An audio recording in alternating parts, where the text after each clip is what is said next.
Hello everyone and welcome to my channel. If you are a returning viewer, thank you so much for coming back. And if you are new, hello, I'm Lydia and this is Vintage Nectarines. Today I am participating in a book tag that I was tagged in by Nina of Wrestling with Books. She's doing this tag as part of her Bookmas in July, and if you guys have not checked out her channel, you definitely need to do so. I will link her below. She's been doing videos all month of July, kind of like Vlogmas, but she's doing Bookmas in July, and it is fabulous. And today I am doing the summer loving book tag that was originally created by Bookables, and Nina tagged me. So I have my computer up so that I can look at the questions. There are 10 of them. I'm super excited. And I am in the house, so I apologize if you can hear my dogs. They're both right there, chewing on their bones. Fortunately, they're not barking at the moment. And you can probably hear my air conditioner, which I do apologize about, but it is currently 100 degrees today where I am. So it was inside for me. Let's go ahead and get into this. So question number 1 is Sand in Your Toes, a book that's perfect to read on the beach. I am going to pick a book that I actually read just recently in June. I buddy read it with my friend Amber. And it is Mary Jane by Jessica Anya Blau. Pretty sure that's how you pronounce her last name. I'll put a picture up here. I absolutely loved this book. It was a 5-star read for me, and I say it's perfect for reading on the beach because there is a scene in it where our characters all go to the beach. But it is based in 1970. I'm going to bring the Goodreads bio up.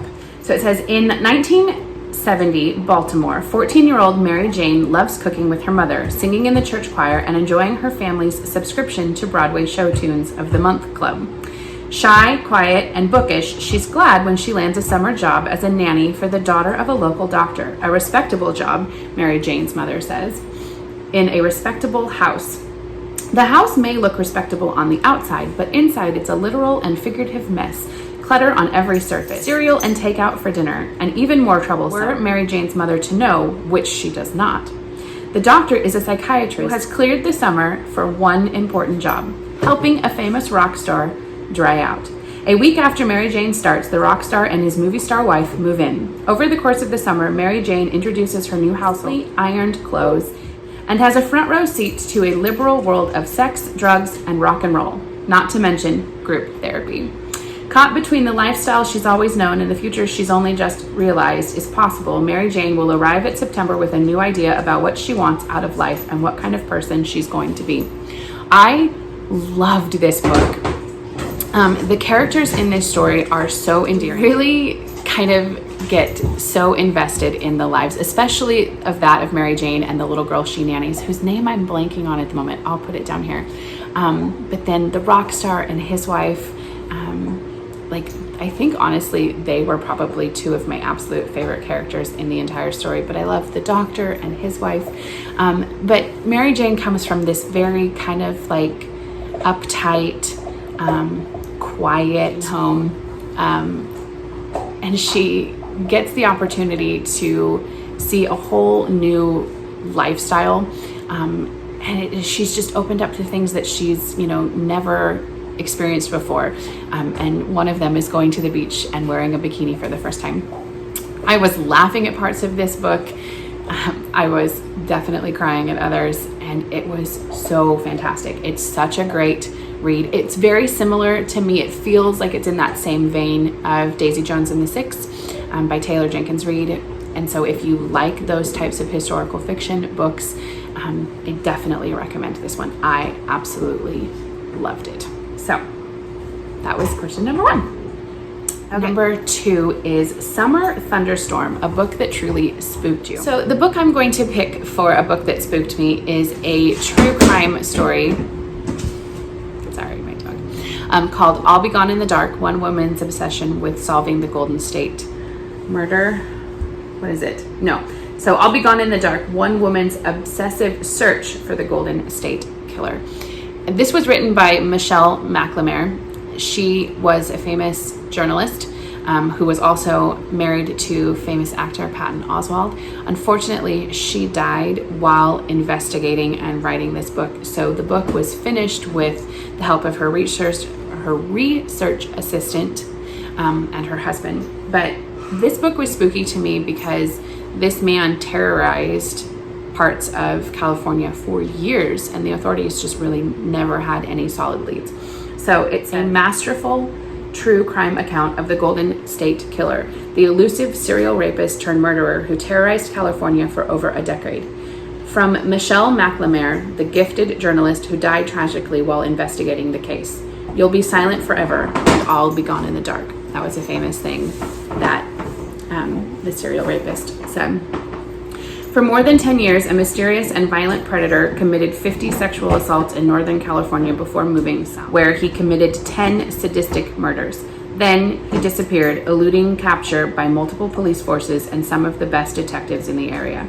3 decades later, Michelle, a true crime journalist who created the popular website truecrimediary.com, was determined to find the violent psychopath she called the Golden State Killer.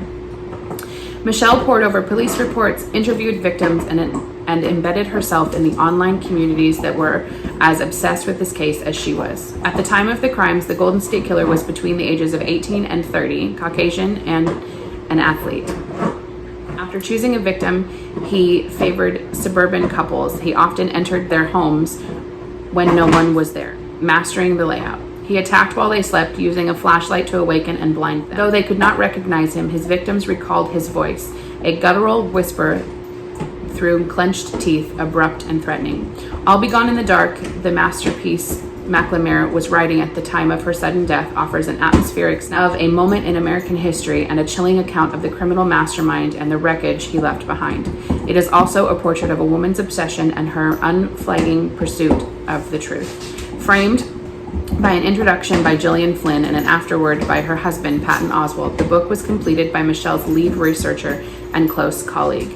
Utterly original and compelling, it is destined to become a true crime classic and may at least unmask the Golden State Killer. This was really an interesting story, and the way it was written with all of Michelle's, the interview tapes that she had with the police detectives and all of her notes and all of the research she did and all of the investigating that she did. Use all of the additional investigative resources of her blog that she had created and all of the other people that she got interested in this. It was extremely interesting, and it did spook me because throughout the whole thing, like, they never really had a suspect that would stick, and just the way that he committed these crimes was just so awful. But the book itself was very interesting, and they have made a TV show about it. I think it's on HBO Max. And it's like, it has archival footage of her investigation. It has Patton Oswalt talking about it. It has her research assistant. It has the detective who worked on the case originally. It has some of the victims. It's a very interesting show. So if you like true crime and you can handle the serial rapist part of it, I definitely recommend this. If that's something that's difficult for you, then this would definitely not be a story that I would recommend. But it was very interesting. So that is my spooky story. Okay, question number 3. Heating Up, a book that was seriously steamy. So I don't really read books that I would consider super steamy. So I decided to go with The 7 Husbands of Evelyn Hugo by Taylor Jenkins Reid. I absolutely love Taylor's books. I've read 2 so far. I mentioned Daisy Jones and the Six earlier, and this book, which was my very first book from her. But I chose this one because Evelyn Hugo was a famous movie star who was married 7 times, but she also has a separate love affair aside from The 7 Husbands. So I was like, I think this one counts as a steamy book. So on the back it says, reclusive Hollywood icon Evelyn Hugo is finally ready to tell the truth about her glamorous and scandalous life. But when she chooses unknown magazine reporter Monique Grant to write her story, no one is more astounded than Monique herself. Determined to use this opportunity to jumpstart her career, Monique listens in fascination. From making her way to Los Angeles in the 1950s to leaving show business in the 80s, and of course, the 7 husbands along the way.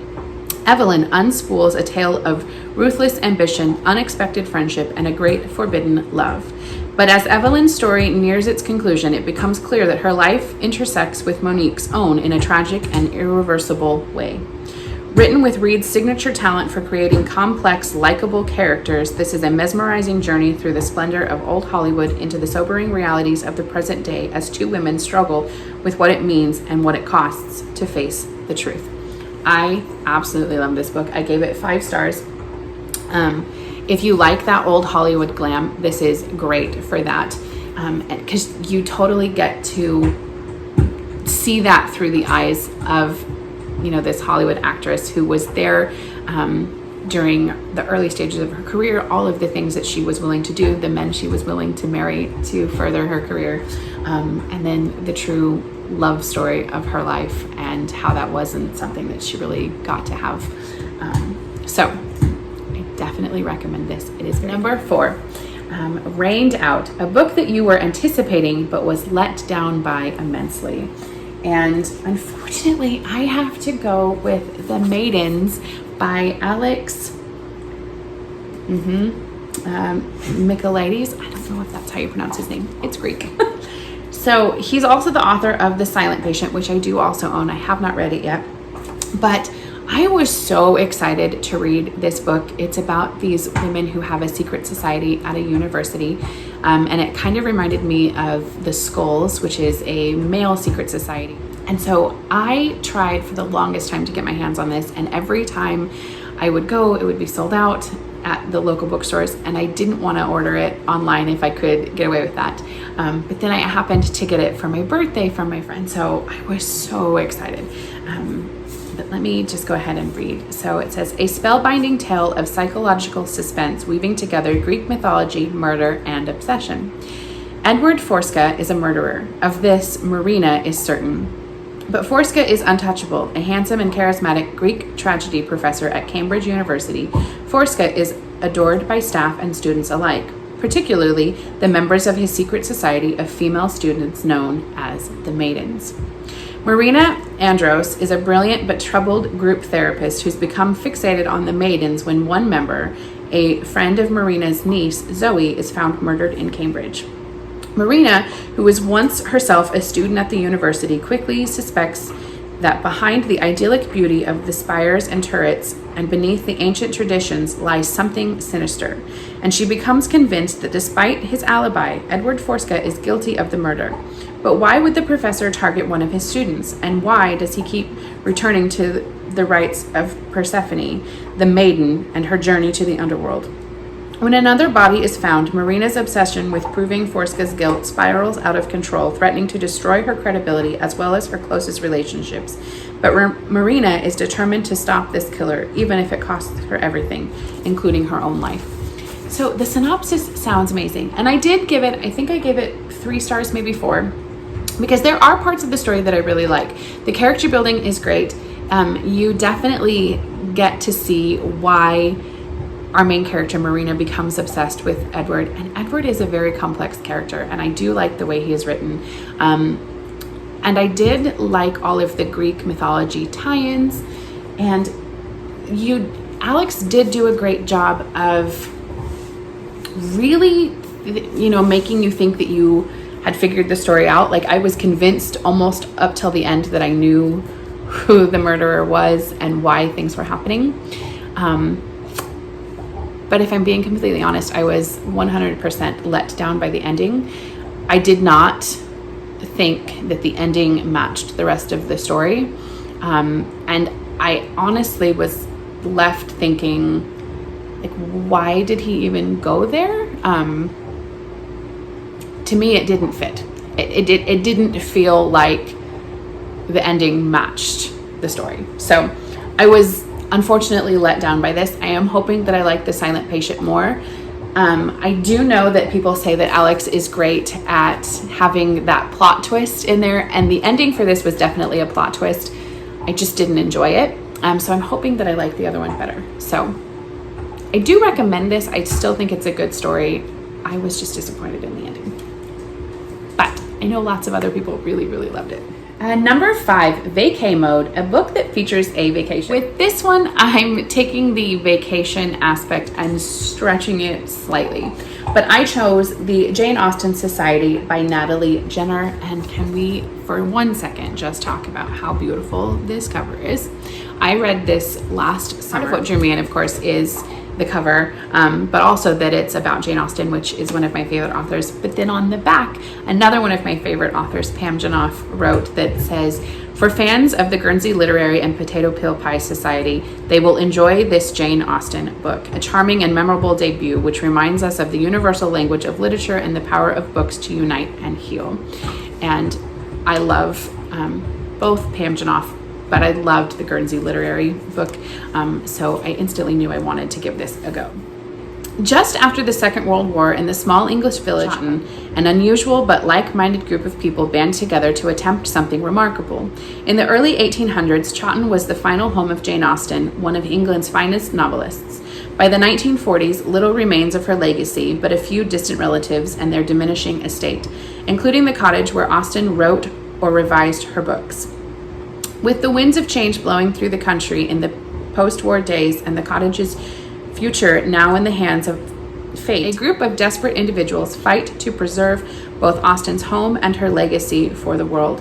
These people, a farmer, a young war widow, the village doctor, an employee of Sotheby's, a Hollywood star, a local solicitor, the anticipated heiress to the estate, and the precocious house girl, could not be more different, and yet they are united in their love for the works and words of Austen. As each of them endures their own quiet struggle with the loss and trauma of war and other tragedies, they find solace, connection, and hope in rallying together to create the Jane Austen Society. A charming and moving novel that explores the tragedies and triumphs of life, both large and small, and the universal humanities within us all. Natalie Jenner's Jane Austen Society is destined to resonate with readers for years to come, which is very true. I definitely loved this story and felt very immersed in the characters. And the reason I say vacation mode is that our Hollywood starlet does vacation from Hollywood to England, to this village where Jane Austen's home was. And after being there and meeting this group of people and deciding that she wants to help preserve its legacy, she ends up staying. So it's like a vacation that became a long-term thing. So I loved this book. The connection between the characters did remind me very much of the group from the Guernsey Literary and Potato Peel Pie Society, because it is post-war time, and so they are coming together. So the Guernsey Literary, they were together during the war, but then also after. But they did come together for a single cause to do something, and they were all just very sweet. I was very attached to all of the characters in this story. So I definitely recommend this. Question number 6, Roadtrip, a book that's about a road trip. So for this, I'm choosing A Grand Old Time by Judy Lee. I really just enjoyed it. Grand Old Time, life begins at 75. So I'm going to read what it says. It's never too late to have the time of your life. Evie Gallagher is regretting her hasty move into a care home. She may be 75 and recently widowed, but she's absolutely not dead yet. And so one morning, Evie walks out of the Sheldon Lodge and sets off on a grand adventure across Europe. But not everyone thinks great adventures are appropriate for a woman of Evie's age, least of all her son and his wife, Moira, who follows a trail of puzzling text messages to bring her home. When they finally catch up with her, there are shocks in store, because while Brendan may have given up on life and love, Evie certainly has not. This book was so cute. So our main character, Evie, 75, husband has just passed away. She's moved into a care home, and she sits there and just realizes that I am not dead. I don't need to act as though I am. And so she sets off on this grand adventure across all parts of Europe. And her son and his very stuck-up and unhappy wife decide that they're going to track her down. And so they keep getting all of these strange text messages from her. But Evie just has the most amazing time. And she meets all of these wonderful people. And she goes to all of these amazing places. And it was just so sweet and heartwarming, and you just are rooting for her to experience all of these things in her life. And by the end of the story, you also kind of understand why her son and his wife are the way that they are, and you're rooting for their happy ending as well. But it was such a cute story, so I definitely recommend A Grand Old Time. Okay, question 7 is Amusement Park, a book that felt like a roller coaster. And that, for me, was House of Salt and Sorrow by Erin A. Craig. This book, you guys, I devoured this book, I think, in like 3 or 4 days, maybe less. It is a dark retelling of the 12 Dancing Princesses, but it throws like ocean lore in there, and it's just so twisty, and I just loved it. Annalie lives a sheltered life at Highmoor, a manor by the sea, with her sisters and their father and stepmother. Once there were 12, but loneliness fills the grand halls now that 4 of the girls' lives have been cut short. Each death was more tragic than the last. The plague, a plummeting fall, a drowning, a slippery plunge, and there are whispers throughout the surrounding villages that the family is cursed by the gods. Disturbed by a series of ghostly visions, Annalie becomes increasingly suspicious that her sister's death were no accidents. The girls have been sneaking out every night to attend glittering balls, dancing until dawn in silk gowns and shimmering slippers, and Annalie isn't sure whether to try to stop them or to join their forbidden trysts, because who or what are they really dancing with? When Annalie's involvement with a mysterious stranger who has secrets of his own intensifies, it's a race to unravel the darkness that has fallen over the family before it claims her next. House of Salt and Sorrows is a spellbinding novel filled with magic and the rustle of gossamer skirts down long, dark hallways. Get ready to be swept away. This was so good. There are so many twists and turns in this. At one point, I for sure thought I had it figured out, and then something else would happen, and I think I'd have it figured out again. And then, just like The Maidens, this book had an amazing plot twist that really just sent me in all different directions. So I absolutely recommend this if you like dark fairy tale retellings. I just recommend it in general. So I definitely felt like this was the perfect book for the roller coaster park. Question 8, Ice Cream, a book that was deliciously sweet. And for that, I chose Serious Moonlight by Jen Bennett. So I love when I don't know anything about a book and I buy it for whatever reason and it becomes one of my favorites. This book I knew nothing about. I had never read any of Jen Bennett's books before. And last year during Independent Bookstore Day, my friend Rachel and I went to our local bookstore, Auntie's. And at that time I was reading books based on color. And I was supposed to be reading purple books. And I didn't really have very many. And I saw this one and I was drawn instantly to the cover because it was purple. And I read the back and I was like, oh, that kind of sounds fun. Let's just go ahead and get it. It was one of my top 5 books of last year. I love this book so much. It was unexpectedly sweet and kind of that rom-com feel, which isn't usually my favorite genre to read. I like rom-com movies, but I don't generally gravitate towards them as far as reading. And I loved this book. And our main character, Daniel, is probably one of my favorite male characters that has ever been written. There's just something so sweet and endearing about him, and I loved it. So the back says, mystery book aficionado Bertie Lindbergh has an overactive imagination. Raised in isolation and homeschooled by strict grandparents, she's cultivated a whimsical fantasy life in which she plays the heroic detective and every stranger is a suspect. But her solitary world expands when she takes a job the summer before college, working the graveyard shift at a historic Seattle hotel. In her new job, Bertie hopes to blossom from introverted dreamer to brave pioneer, and gregarious Daniel Vacay volunteers himself as guide. The hotel's charismatic young van driver shares the same nocturnal shift, patronizes the waterfront Moonlight Diner where Bertie waits for the early morning ferry after work. Daniel also shares her appetite for intrigue, and he's stumbled upon a real-life mystery. A famous reclusive writer, never before seen in public, might secretly be meeting someone at the hotel. To uncover the writer's puzzling identity, Birdie must come out of her shell, discovering that the most confounding mystery of all may be her growing feelings for the elusive riddle that is Daniel. So I loved that it had kind of like this mystery aspect to it. I also loved that it's based in Seattle because I live in Spokane and Seattle's only a 4-hour drive from us, and I have been to Seattle numerous times. So many of the places that she talks about in the book I've been to, like Pike Place Market, and it was just really a fun story. I loved kind of going through the mystery piece with Daniel and Birdie and trying to figure out what was going on.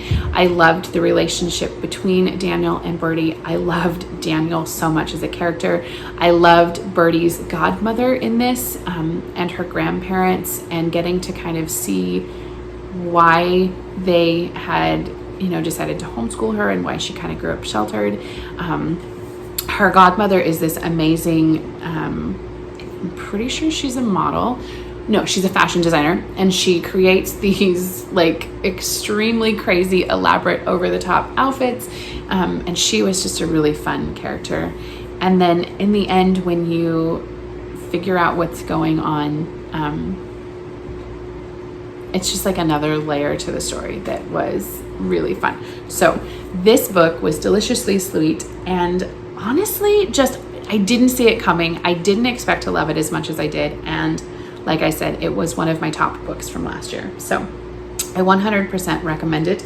I have not read any of her other books, but there are a couple that sound really good. Like the one down here at the bottom says author of Alex Approximately. That one also sounds interesting. So let me know if you've read any more of Jen's books and if you would recommend some. And if you haven't read this one and you like her, I 100% recommend it. And if you haven't read any of her books, but you like that whole rom-com style, definitely read this one. Question number 9 is Sunrises and Sunsets, a book that has a sunset or sunset colors on the cover. And it is the only book on my list today that I haven't read yet, but it is on my TBR for this summer. And that's Sally Goldenbaum's Patterns in the Sand, a seaside knitter's mystery. So it's by the sea, which I love. It has knitting, which I do, and it's a mystery. I'm there. And it has a beautiful sunset on the cover. So the back says, the fishing village of Sea Harbor, Massachusetts is usually serene during the summer. However, for a tightly knit circle of friends, it's time to apply their crafty skills to solving a murder. Sounds a little bit like the books I've been reading of the Secret Scone and Book Society, so I'm there for it. The seaside knitters love the twisted wool, silk, and mohair creations of out-of-towner Willow Adam. But before they showcase the free-spirited artists in Izzy Chambers' Seaside Knitting Studio, they'll introduce her to their own art festivity, Art at Night, a gala summer event held the first Sunday of the month in Sea Harbor's Canary Cove Art Colony. At the height of the event's festivities, enigmatic artist and gallery owner Aidan Peabody is found dead in the secluded garden of the Fishtail Gallery. The seaside knitters suspect that this is a homespun homicide, and they soon discover more secrets in the cozy town than they could have ever imagined. But the biggest surprise involves Aidan Peabody's will and the sole heir to his considerable estate.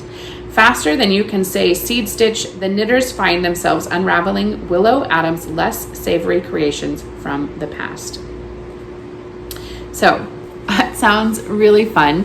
Like I said, it sounds like it's kind of in a similar vein to the Secret Book and Scone Society, which is about a group of friends who come together in the little town and solve crimes. And so this one kind of sounds like that too. There's this seaside town, this group of knitters who come together to help solve this murder mystery. So I'm very excited to read this one. I will probably be reading it hopefully this summer, and I will possibly be doing a Freaky Friday fiction for it. So stay tuned for that possibly coming up on the channel. So I'm excited to read. And last but not least, question 10, which is longest days of the summer, the longest book you've read so far this year. And for me, that was The Alice Network by Kate Quinn, which doesn't actually seem like it would be very long, but it rings in at 494 pages, making it the longest book only by a little bit this year. Unfortunately, I was a little bit let down by this book. I had really high hopes, as I love historical fiction, and especially World War I and World War II historical fiction. But for me, if that is a genre that you enjoy, I would recommend Pam Janoff's book. So this is what it says. So this one's also a dual narrative where they go back and forth between two different time periods. And it says 1947, in the chaotic aftermath of World War II, American college girl Charlie St. Clair is pregnant, unmarried, and on the verge of being thrown out of her very proper family. She's also nursing a desperate hope that her beloved cousin Rose, who disappeared in Nazi-occupied France during the war, might still be alive. So when Charlie's parents banish her to Europe to have her little problem taken care of, Charlie breaks free and heads to London, determined to find out what happened to the cousin she loved like a sister.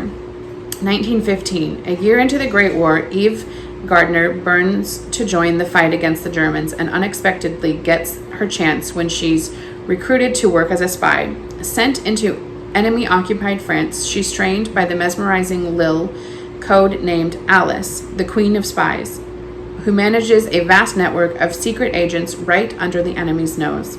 30 years later, haunted by the betrayal that ultimately tore apart the Alice network, Eve spends her days drunk and in a crumbling London house. That is until a young American barges in, uttering a name Eve hasn't heard in decades, and launches them both on a mission to find the truth, no matter where it leads. So there were definitely parts of this story that I enjoyed, like story and getting to kind of see the inner workings of the Alice network and that group of women spies. That was interesting.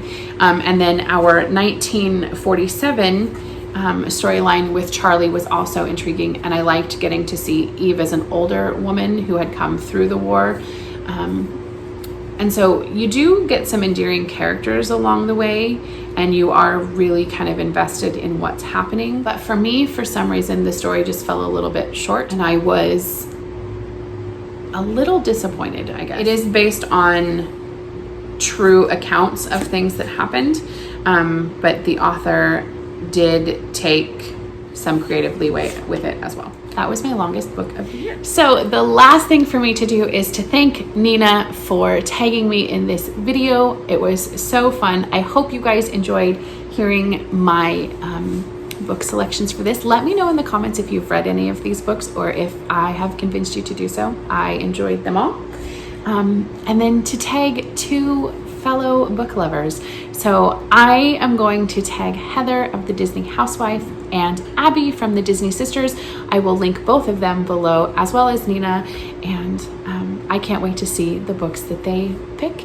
And like I said, if you have not been watching Nina's Bookmas in July, please go do so. She has amazing book content on her Wrestling with Books channel. She also has a Wrestling with Disney channel where she does Disney content. So thank you so much. I will see you very soon.